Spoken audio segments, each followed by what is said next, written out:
자식을 키우면서 가슴이 철렁 내려앉은 경험 있지 않으십니까? 아이가 잘못된 길로 가는 것은 아닐까? 세상의 거센 바람에 흔들리는 것은 아닐까? 그런 걱정에 밤잠을 설치신 적이 있으실 겁니다.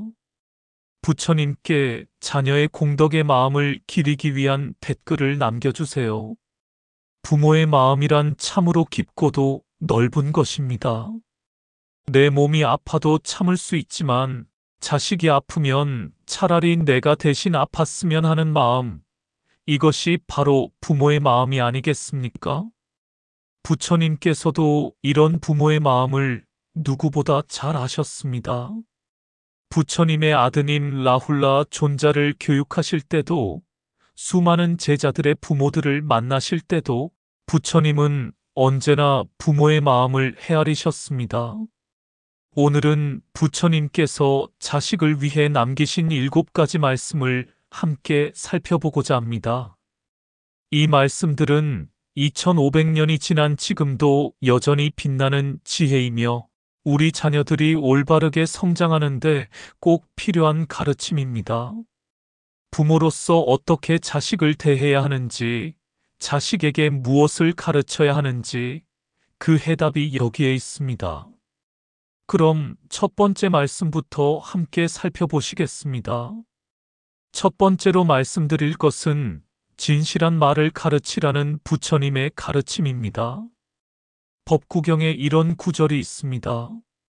진실을 말하고 성내지 않으며 가진 것이 적어도 구하는 이에게 베풀면 이 3가지 법으로 천상에 이르리라.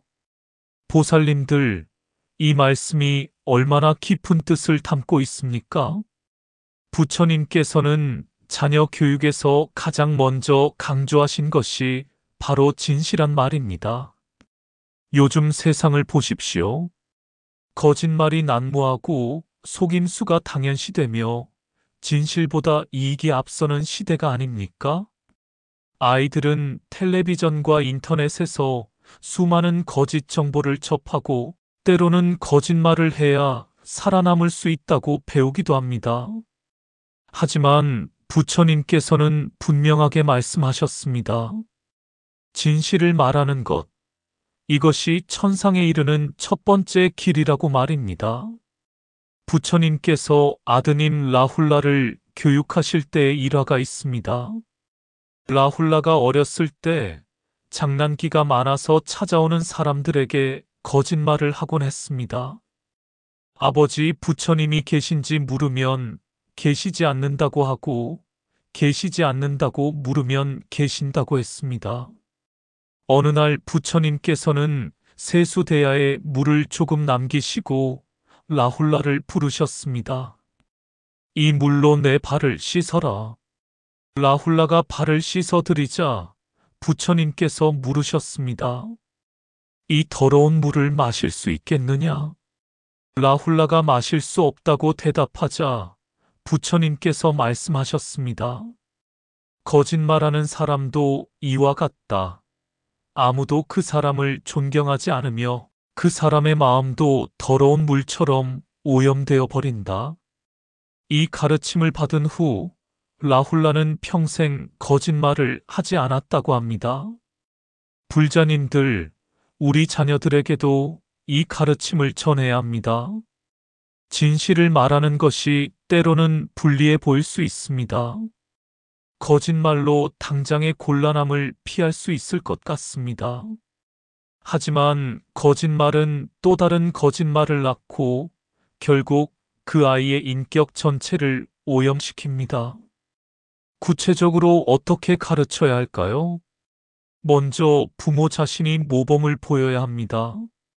아이 앞에서 작은 거짓말도 하지 마십시오. 전화가 왔을 때 없다고 해달라는 말, 아이의 나이를 속여 할인을 받는 행동, 이런 작은 것들이 모두 아이에게는 거짓말을 해도 된다는 메시지가 됩니다. 또한 아이가 잘못을 했을 때 진실을 말하면 벌을 주지 말고 용기를 칭찬해 주십시오. 거짓말을 했을 때는 엄하게 꾸짖되 진실을 말했을 때는 따뜻하게 안아주십시오. 그래야 아이는 진실이 거짓보다 낫다는 것을 배웁니다. 매일 저녁 잠들기 전 오늘 한 일 중에 정직했던 일을 이야기 나누는 시간을 가져보십시오. 진실을 말하는 습관은 하루아침에 길러지는 것이 아닙니다. 매일매일의 작은 실천이 쌓여서 그 아이의 인격이 되는 것입니다. 진실한 말을 하는 아이로 키우는 것, 이것이 부처님께서 주신 첫 번째 말씀입니다. 두 번째로 말씀드릴 것은 자비심을 기르라는 가르침입니다. 법화경에 이런 구절이 있습니다. 중생을 불쌍히 여기는 마음으로 항상 자비를 베풀며 모든 이에게 안락을 주고자 하라. 법우님들, 자비심이야말로 불교의 핵심이 아니겠습니까? 하지만 오늘날 우리 아이들은 자비보다 경쟁을 먼저 배우고 있습니다. 친구를 이겨야 하고 남보다 앞서야 하며 약한 모습을 보이면 안 된다고 배웁니다. 학교에서는 1등부터 꼴등까지 줄을 세우고 사회는 승자와 패자로 나뉩니다. 이런 환경에서 자라는 아이들에게 자비심을 어떻게 가르칠 수 있을까요? 부처님께서는 모든 중생에게 자비를 베푸셨습니다. 어느 날 부처님께서 길을 가시다가 다친 새 한 마리를 보셨습니다. 부처님께서는 즉시 그 새를 조심스럽게 들어올리시고 상처를 보살펴 주셨습니다. 제자들이 물었습니다. 세존이시여, 작은 새 한 마리를 위해 그렇게까지 하셔야 합니까? 부처님께서 대답하셨습니다. 모든 생명은 똑같이 소중하다. 그 크기나 종류로 차별할 수 없느니라. 작은 생명을 아끼는 마음이 곧 큰 자비심으로 자라나는 것이다. 보살님들, 이 일화에서 우리는 중요한 교훈을 얻습니다. 자비심은 거창한 것이 아닙니다. 작은 생명, 약한 존재를 돌보는 마음에서 시작됩니다. 우리 아이들에게도 이런 마음을 길러줘야 합니다. 구체적인 방법을 말씀드리겠습니다. 먼저 집에서 작은 동물이나 식물을 키워보십시오. 햄스터든 금붕어든 화분이든 생명을 돌보는 경험을 주는 것입니다. 매일 먹이를 주고 물을 갈아주고 청소를 하면서 아이는 자신보다 약한 존재를 돌보는 법을 배웁니다. 또한 주변의 어려운 사람들을 도울 기회를 만들어 주십시오. 복지관에 가서 봉사활동을 하거나 독거노인을 방문하거나 어려운 이웃을 돕는 일에 아이와 함께 참여하십시오. 처음에는 귀찮아하고 싫어할 수도 있습니다. 하지만 꾸준히 하다 보면 아이의 마음에 변화가 생깁니다. 남을 돕는 것이 얼마나 보람된 일인지, 작은 도움이 얼마나 큰 기쁨을 주는지 깨닫게 됩니다. 또 하나 중요한 것은 경쟁보다 협력을 강조하는 것입니다. 아이가 시험에서 좋은 성적을 받았을 때 그것만 칭찬하지 마십시오. 친구를 도와준 일, 어려운 친구에게 손을 내민 일, 이런 것들을 더 크게 칭찬해 주십시오. 그래야 아이는 남을 이기는 것보다 남을 돕는 것이 더 가치 있다는 것을 배웁니다. 식사 전에 함께 기도하는 습관도 좋습니다. 이 음식이 오기까지 수고한 모든 분들께 감사하며 이 음식을 먹을 수 없는 이들을 생각하며 자비로운 마음으로 이 음식을 받겠나이다. 이런 기도를 매일 하다 보면 아이의 마음에 자연스럽게 자비심이 자랍니다. 자비심을 가진 아이로 키우는 것, 이것이 부처님께서 주신 두 번째 말씀입니다. 세 번째로 말씀드릴 것은 욕심을 줄이고 만족할 줄 알라는 가르침입니다. 반야심경에 이런 구절이 있습니다. 걸림이 없으므로 두려움이 없고 전도된 꿈과 같은 생각을 멀리 여의어 구경의 열판에 이른다. 불자님들, 욕심이야말로 모든 고통의 뿌리가 아니겠습니까? 더 많이 가지려 하고, 더 높이 올라가려 하고, 남보다 낮게 보이려는 욕심, 이것이 우리를 괴롭게 합니다. 요즘 아이들을 보십시오. 친구가 가진 것을 자기도 가져야 하고, 더 비싼 것, 더 좋은 것을 끊임없이 원합니다. 스마트폰, 옷, 신발, 장난감, 게임, 끝이 없습니다. 하나를 사주면 또 다른 것을 원하고 만족이라는 것을 모르는 것 같습니다. 이것은 비단 물질적인 것만이 아닙니다. 성적에 대한 욕심, 인정받고 싶은 욕심, 유명해지고 싶은 욕심, 이런 것들도 마찬가지입니다. 부처님께서는 이런 욕심의 위험성을 일찍이 간파하셨습니다. 부처님께서 출가하시기 전 시다르타 태자로 계실 때의 일입니다. 궁전에는 온갖 보물과 향락이 가득했습니다. 아름다운 부인, 맛있는 음식, 화려한 옷, 모든 것이 넘쳐났습니다. 하지만 시다르타 태자는 행복하지 않으셨습니다. 그 많은 것들이 진정한 만족을 주지 못했기 때문입니다. 어느 날 태자께서는 모든 것을 버리고 출가하셨습니다. 6년 동안 고행하시면서 하루에 쌀 한 톨로 버티셨습니다. 극도의 가난과 고통 속에서도 궁전에 있을 때보다 더 평화로우셨다고 합니다. 왜 그랬을까요? 욕심을 내려놓았기 때문입니다. 더 이상 무언가를 가져야 한다는 강박이 없었고, 무언가를 잃을까 두려워하지 않으셨습니다. 깨달음을 얻으신 후 부처님께서는 제자들에게 말씀하셨습니다. 만족할 줄 아는 사람은 땅바닥에 누워도 편안하고, 만족할 줄 모르는 사람은 천상의 궁전에 있어도 괴롭다. 법우님들, 우리 자녀들에게도 이 지혜를 가르쳐야 합니다. 만족할 줄 아는 마음, 감사할 줄 아는 마음을 길러줘야 합니다. 어떻게 해야 할까요? 먼저 부모가 모범을 보이는 것이 중요합니다. 끊임없이 새 차를 바꾸고 새 옷을 사고 남과 비교하면서 사는 부모를 보고 자란 아이가 어떻게 만족을 배우겠습니까? 부모가 먼저 소박한 삶을 살아야 합니다. 가진 것에 감사하고 필요한 만큼만 쓰고 과시하지 않는 모습을 보여주십시오. 또한 아이가 무언가를 원할 때 무조건 들어주지 마십시오. 정말 필요한 것인지, 그냥 갖고 싶은 것인지 함께 생각해보는 시간을 가지십시오. 원하는 것을 얻기 위해 기다리는 것도 배워야 합니다. 즉시 만족을 주는 것은 아이를 더 욕심 많은 사람으로 키울 뿐입니다. 가족이 함께 절에 가서 예불을 드리고 공양을 하는 경험도 좋습니다. 절의 스님들이 얼마나 소박하게 사시는지, 그럼에도 얼마나 평화로운 얼굴을 하고 계신지, 그것을 보는 것만으로도 아이는 많은 것을 배웁니다. 또한 집에 있는 물건들을 정리하면서 쓰지 않는 것들을 이웃에 나눠주는 경험을 시키십시오. 버리는 것이 아니라 나누는 것입니다. 내가 가진 것을 남과 나누면서 아이는 소유의 집착에서 조금씩 자유로워집니다.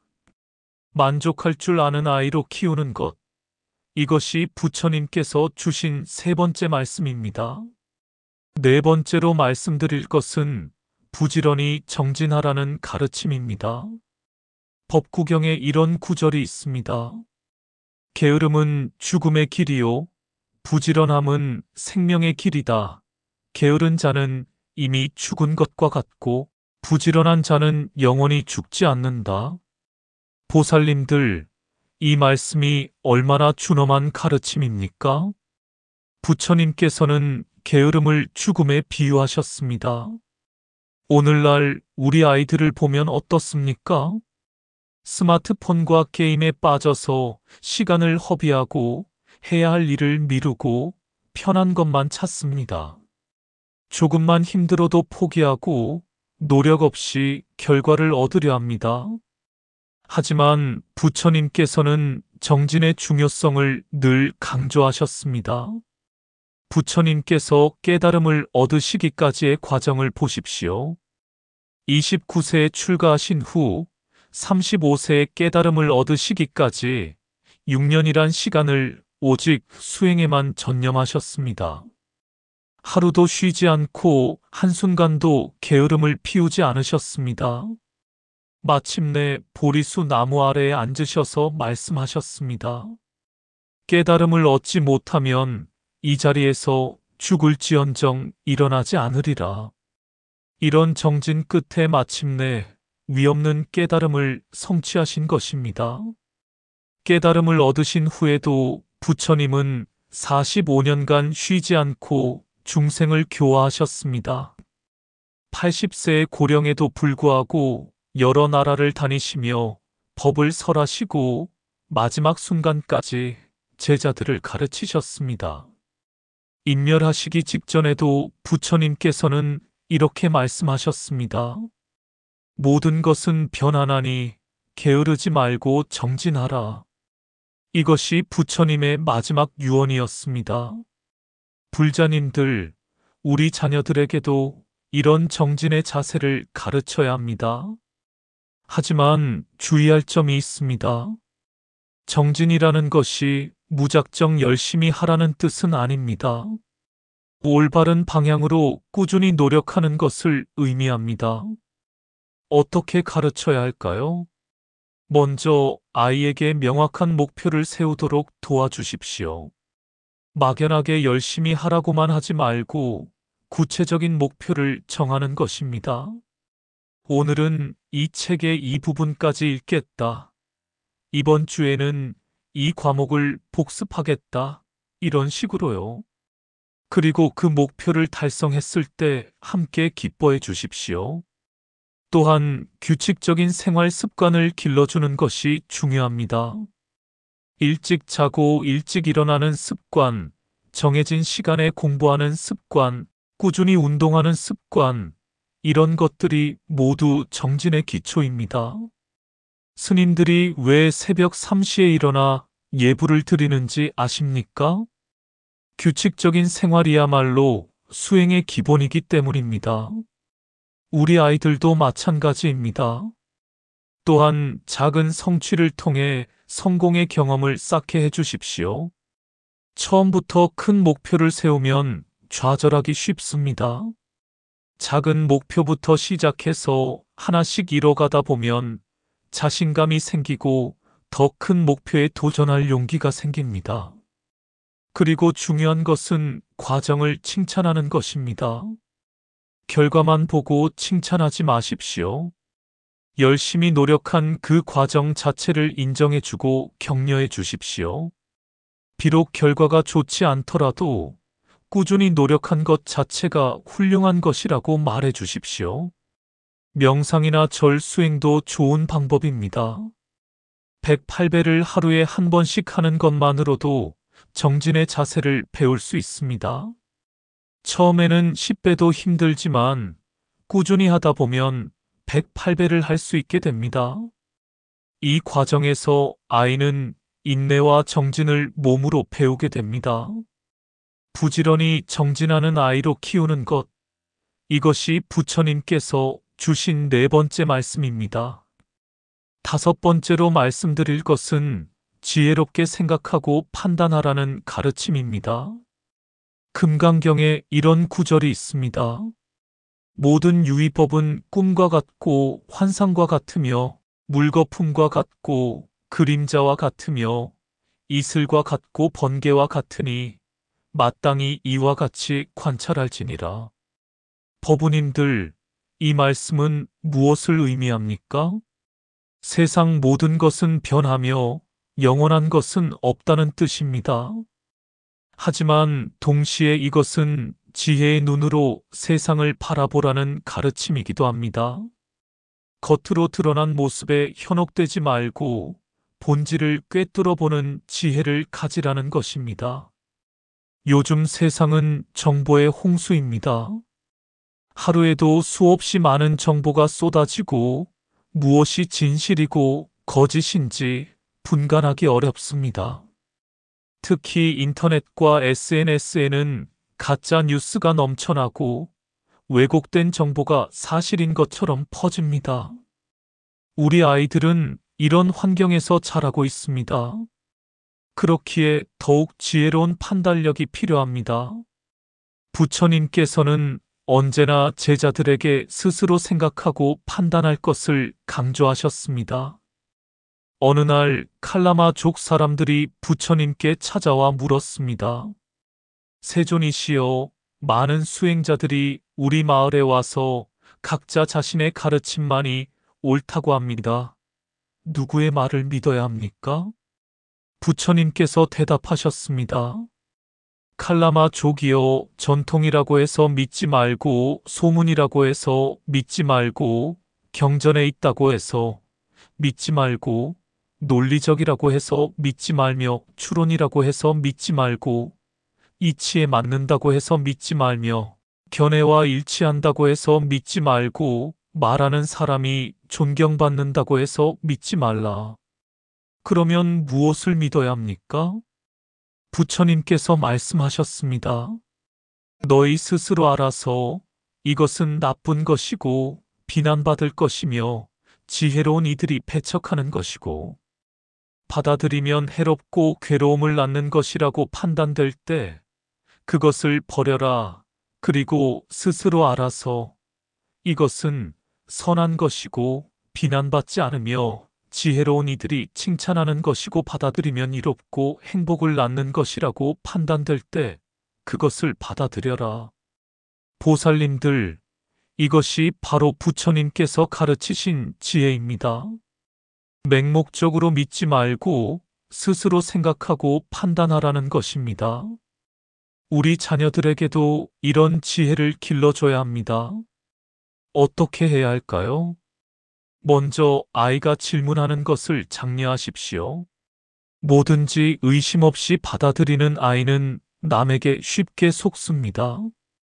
왜 그런지, 정말 그런지, 다른 방법은 없는지 이렇게 질문하는 습관을 길러주십시오. 그리고 부모가 말하는 것도 무조건 믿지 말라고 가르치십시오. 이상하게 들릴 수 있지만 이것이 진정한 교육입니다. 부모의 말도 틀릴 수 있고 다른 관점이 있을 수 있다는 것을 알려주십시오. 함께 뉴스를 보면서 토론하는 시간을 가지십시오. 이 뉴스가 전하는 내용이 사실인지, 어떤 의도로 이렇게 보도하는지, 다른 시각은 없는지 함께 이야기해 보는 것입니다. 처음에는 어려워할 수 있지만 계속하다 보면 아이는 비판적으로 생각하는 능력을 키우게 됩니다. 또한 책을 많이 읽게 하십시오. 다양한 관점의 책을 읽으면서 아이는 세상을 보는 눈이 넓어집니다. 한 가지 시각만 가진 사람은 편협하고 고집스러워집니다. 여러 시각을 접한 사람은 유연하고 지혜로워집니다. 명상도 지혜를 키우는 좋은 방법입니다. 하루 10분이라도 조용히 앉아서 자신의 생각을 관찰하는 시간을 가지십시오. 내가 지금 무슨 생각을 하고 있는지, 왜 이런 생각이 드는지, 이 생각이 옳은지, 이렇게 스스로를 돌아보는 것입니다.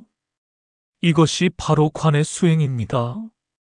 지혜롭게 생각하고 판단하는 아이로 키우는 것, 이것이 부처님께서 주신 5번째 말씀입니다. 6번째로 말씀드릴 것은 공경하는 마음을 가지라는 가르침입니다. 불설 42장경에 이런 구절이 있습니다. 부모를 섬기고 스승을 공경하며 돌을 닦는 이를 존경하는 것은 3가지 큰 복의 바치니라. 불자님들, 공경심이야말로 모든 덕의 기초가 아니겠습니까? 하지만 요즘 세상을 보십시오. 아이들은 부모에게 반말을 하고 선생님을 무시하며 어른을 존경할 줄 모릅니다. 자기 자신만이 중요하고 자기 생각만이 옳다고 여깁니다. 이것은 개인의 존엄성이라는 이름으로 포장되었지만 실은 오만함의 다른 표현일 뿐입니다.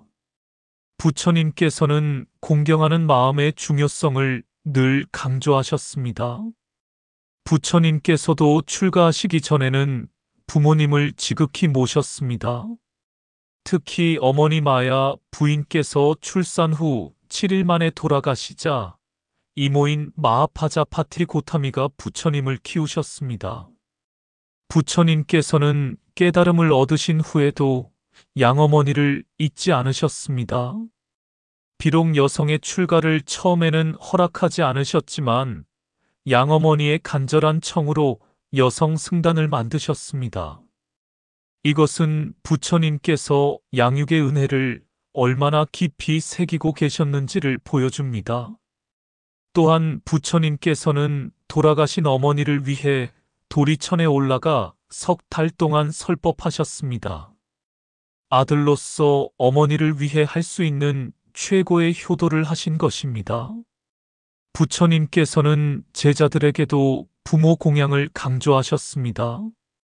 어느 날 한 제자가 물었습니다. 세존이시여, 부모님께서 제 출가를 반대하십니다. 어떻게 해야 합니까? 부처님께서 대답하셨습니다. 부모의 허락 없이는 출가할 수 없다. 부모의 은혜는 하늘과 땅보다 크니라. 부모를 봉양하는 것이 곧 부처를 봉양하는 것과 같다. 법우님들, 이 말씀이 얼마나 깊은 뜻을 담고 있습니까? 부처님께서도 부모의 은혜를 이렇게 강조하셨는데 우리가 어찌 자녀들에게 공경심을 가르치지 않을 수 있겠습니까? 어떻게 가르쳐야 할까요? 먼저 부모 자신이 조부모를 공경하는 모습을 보여주어야 합니다. 아이들은 부모가 조부모를 대하는 모습을 보고 배웁니다. 부모가 조부모를 잘 모시면 아이도 나중에 부모를 잘 모실 것입니다. 부모가 조부모를 소홀히 대하면 아이도 부모를 소홀히 대할 것입니다. 또한 일상에서 예절을 가르치십시오. 아침에 일어나면 부모님께 인사하기, 밥 먹기 전에 감사 인사하기, 잘 때 안녕히 주무시라고 인사하기, 이런 작은 예절부터 시작하십시오. 처음에는 형식적으로 느껴질 수 있지만 계속하다 보면 마음에서 우러나오게 됩니다. 명절이나 조상님 제사 때 함께 참여시키는 것도 중요합니다. 왜 이런 일을 하는지, 조상님들이 우리를 위해 어떤 희생을 하셨는지 이야기해 주십시오. 그래야 아이는 뿌리를 잊지 않는 사람으로 자랍니다. 절에 가서 스님들께 삼배를 올리는 경험도 좋습니다. 머리를 조아려 절을 하면서 아이는 겸손함을 배웁니다. 자기보다 높은 존재를 인정하고 배울 점이 있다는 것을 깨닫습니다. 또한 선생님을 공경하도록 가르치십시오. 요즘은 선생님을 무시하는 풍조가 만연합니다. 하지만 선생님은 지식을 가르치는 분일 뿐 아니라 인생의 길잡이입니다. 선생님을 공경하는 아이는 더 많은 것을 배우고 더 훌륭한 사람으로 자랍니다. 공경하는 마음을 가진 아이로 키우는 것, 이것이 부처님께서 주신 6번째 말씀입니다. 7번째로 말씀드릴 것은 나눔과 보시를 실천하라는 가르침입니다. 차바함경에 이런 구절이 있습니다. 보시하는 사람은 많은 사람들의 사랑을 받고 착한 사람들과 친하게 되며 좋은 명성을 얻고 제가자의 법을 잃지 않으며 죽어서는 천상에 태어난다. 보살님들, 보시야말로 불교 수행의 첫걸음이 아니겠습니까? 육바라밀에서도 보시바라밀이 가장 먼저 나옵니다. 하지만 오늘날 우리 아이들은 받기만 하고 주는 것을 모릅니다. 부모가 주는 것을 당연하게 여기고 끊임없이 더 많은 것을 요구합니다. 남과 나누는 것은 손해라고 생각하고 자기 것만 챙기려 합니다. 이것은 매우 위험한 일입니다. 나눔을 모르는 아이는 이기적인 어른이 되고 결국 외로운 사람이 됩니다. 부처님의 일생을 보십시오.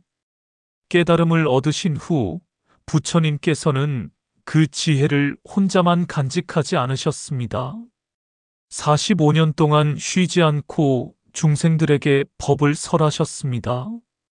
때로는 왕과 귀족에게, 때로는 가난한 백성에게, 때로는 범죄자와 천민에게까지 차별 없이 가르침을 나누셨습니다. 부처님께서 사위성에 계실 때의 일입니다. 가난한 노파 하나가 부처님을 뵙고 싶어 했지만 바칠 공약물이 없어서 망설였습니다. 고민 끝에 그녀는 하루 종일 품팔이를 해서 번 돈 전부로 기름 한 잔을 사서 등잔에 불을 켰습니다. 그날 밤 큰 바람이 불어 모든 등불이 꺼졌지만 노파가 켠 등불만은 꺼지지 않았습니다. 부처님께서 말씀하셨습니다. 이 등불은 지극한 정성으로 켠 것이므로 꺼지지 않는다. 적은 것이라도 정성을 다해 보시하면 그 공덕이 크니라. 법우님들, 보시는 많고 적음이 중요한 것이 아닙니다. 얼마나 진심을 담았는가가 중요한 것입니다. 우리 자녀들에게도 이런 나눔의 정신을 가르쳐야 합니다. 어떻게 해야 할까요?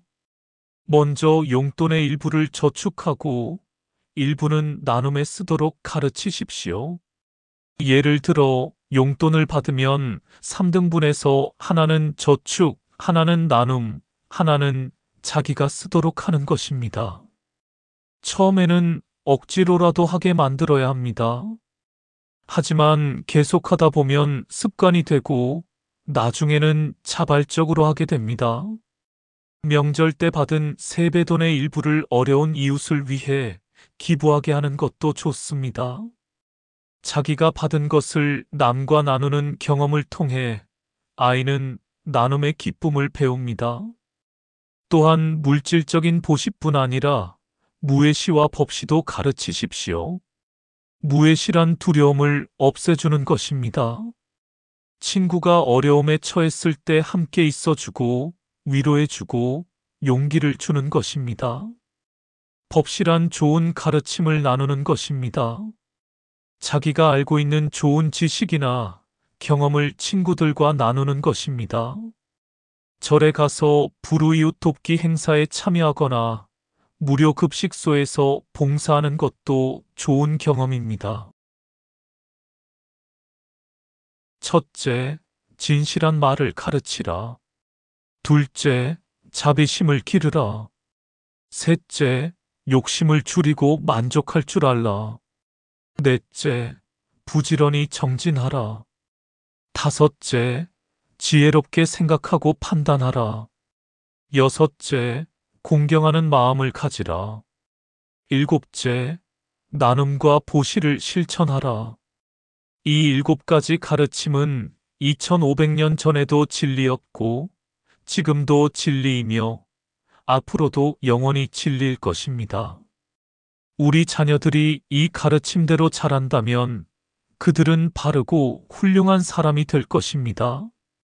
진실하고 자비롭고 만족할 줄 알고 부지런하고 지혜롭고 공경할 줄 알고 나눌 줄 아는 사람, 이런 사람이야말로 진정한 불자가 아니겠습니까?